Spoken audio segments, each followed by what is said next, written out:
Hi Bishi! Professional Development sa San Diego, California. Ano? Tara? Okay, so today is June 15, 2026. It's day 9th of the summer school. And yes, segue tayo ng 2 araw na professional development sa San Diego, California na ang focus ay response to intervention.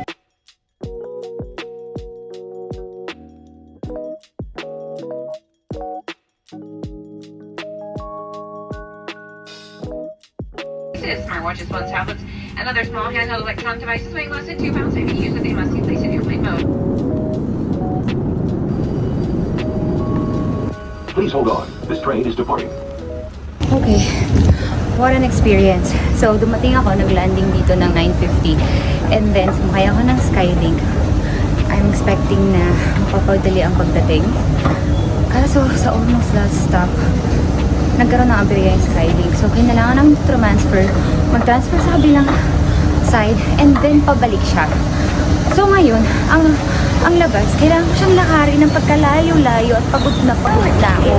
Nakakainis! Nasa Terminal A na ako. Ang layo-layo ng tinakbo-takbo ko just to beat that time para makarating doon sa B14. Tapos, magkakaroon ng changes. Ang hassle, nakakainis. So, ang flight ko na ay 12:35 a.m. At ang dating ko na doon ay almost 2. Diego, and time check, it's 6:12. So, nakaidlip naman tayo. And eto, figure out natin kung paano tayo makakapag-bus papunta ng ating venue.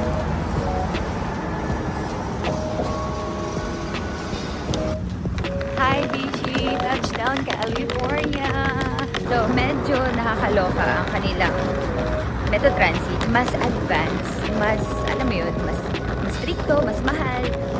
Sa St. Louis, ang presyo ng isang bus ride ay $1. Pero dito, $2.50. Right now, naglalakad lang ako pupunta ng venue. Is around 6 minutes. At mukha namang peaceful ng ganitong oras, oh. Malinis. Sa daan. So, sabi dito, diretso lang. Diretso lang ako.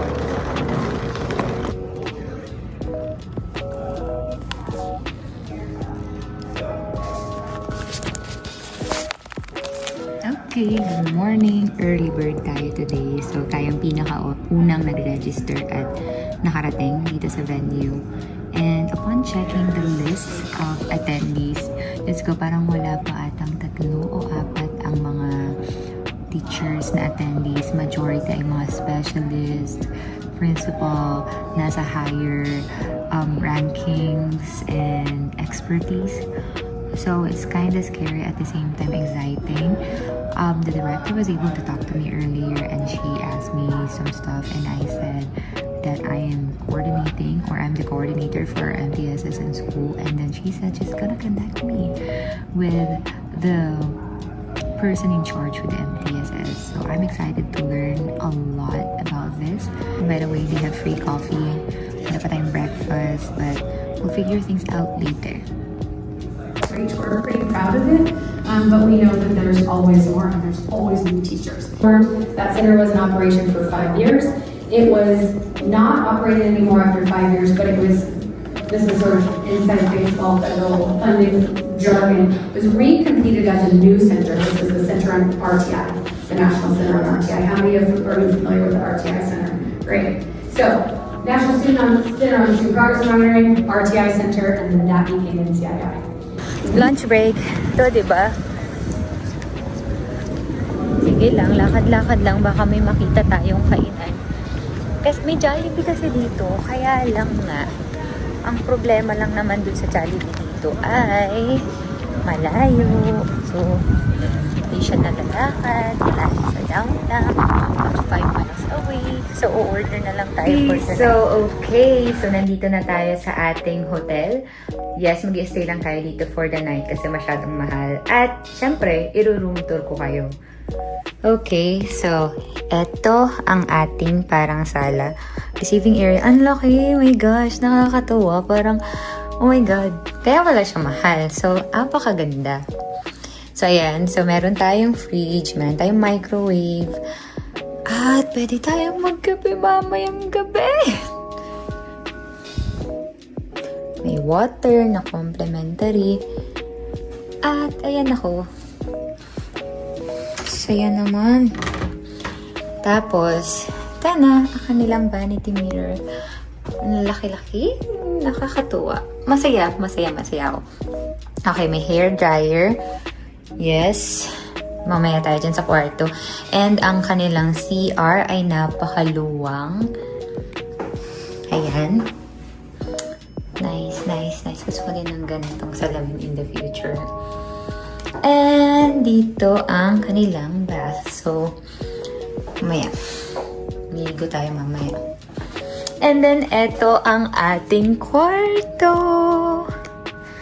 Yan, kaya lang syempre, solo ko tonight. Andito ang kanilang so pwedeng magplancha. Ayan, at eto, puno-puno sila ng salamin, in fairness. At eto, ano ba? Bakit bubuksan? Ayun. Ayan, ang ating view.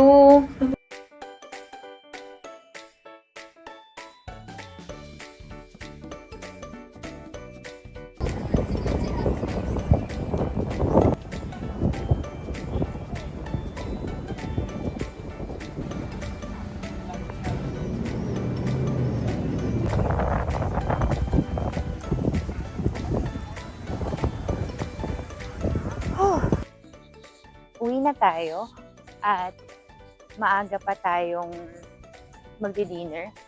Wala na din talaga kasi akong energy kasi nga, hindi na talaga ako nakatulog ng maayos. So, uwi na tayo. So, eto yung view at dito kami nag-stay. And dito sa site na to, nandito yung park. Actually, hinihintay ko sanang mag-sunset. Kaya lang, alas 7 pa yun. Kaya anong oras na? Although 2 minutes away lang naman siya. Pagkalakad kaso ang init. Parang ayoko na bumaba pagkabalik ko dun. Parang gusto ko nang umidlip. Pero kasi sayang yung chance kasi nandito na ako.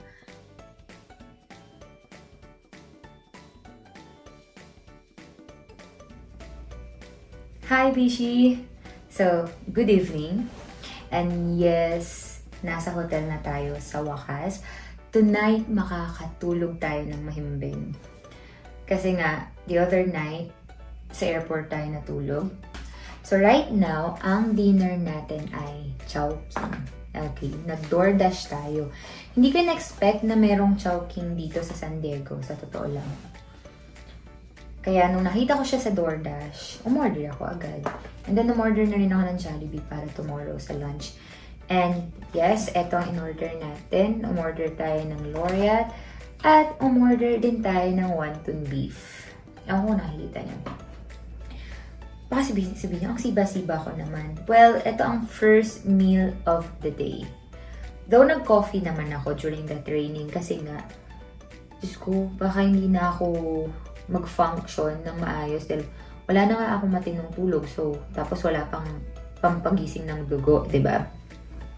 Dumating ako ng airport ng alas 3 because of all those delays.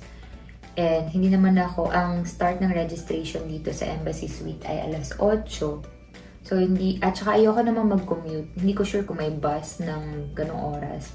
So, ang ginawa ko, doon ako natulog sa airport. And walang comfortable na area para matulog. So, doon ako natulog sa may mga upuan na may armrest. Sa land side, hindi sa seaside, hindi sa air side.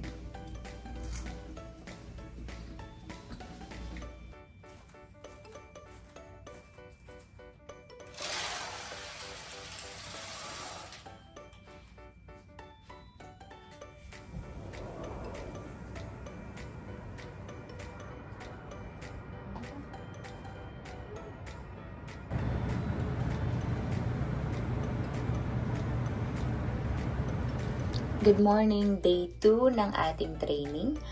At yes, today din ang last day ng training. And right now, I am going to eat my breakfast. So, ang breakfast nila, meron silang breakfast ticket. So, hindi ka basta-basta pwede nalang pumunta doon at makikain dahil nga lagi nilang chinecheck kung meron ka nito o wala.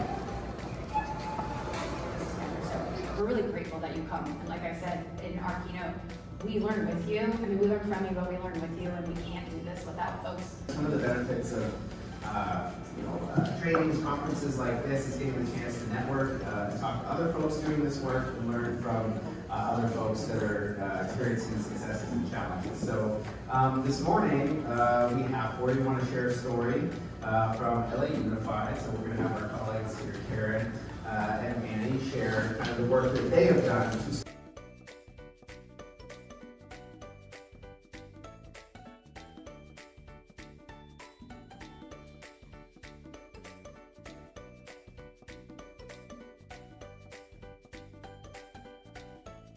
Meron ako ilang minuto para balikan yung statue na yon. So, babalikan natin yung location.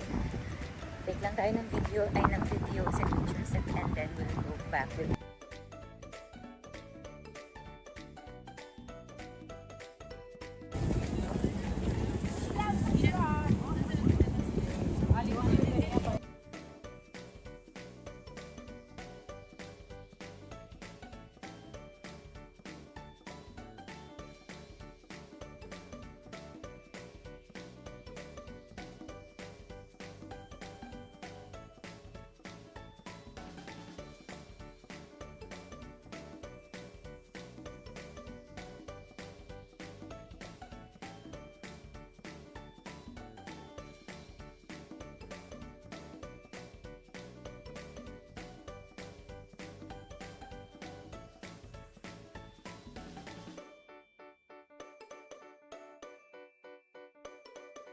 wala tayong partner.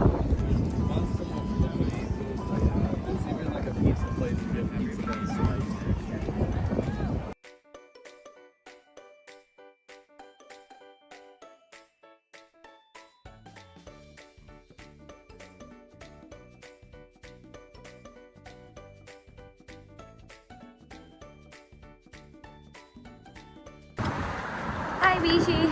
So, katatapos lang ng training. Day 2 tapos. So, ngayon, pupunta na tayo sa may airport. At flight natin tonight, pabalik ng St. Louis.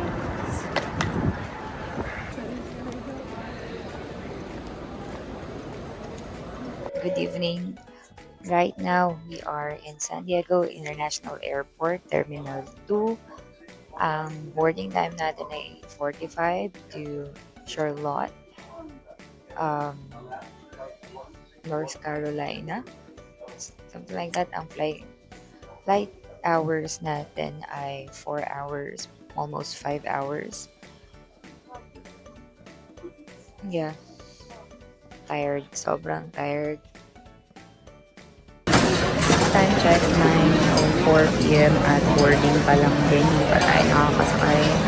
Siyempre, of course, dahil nasa basic economy tayo ang last. Lagi na tinatawag ng group. Good morning. Boarding na for St. Louis. Good.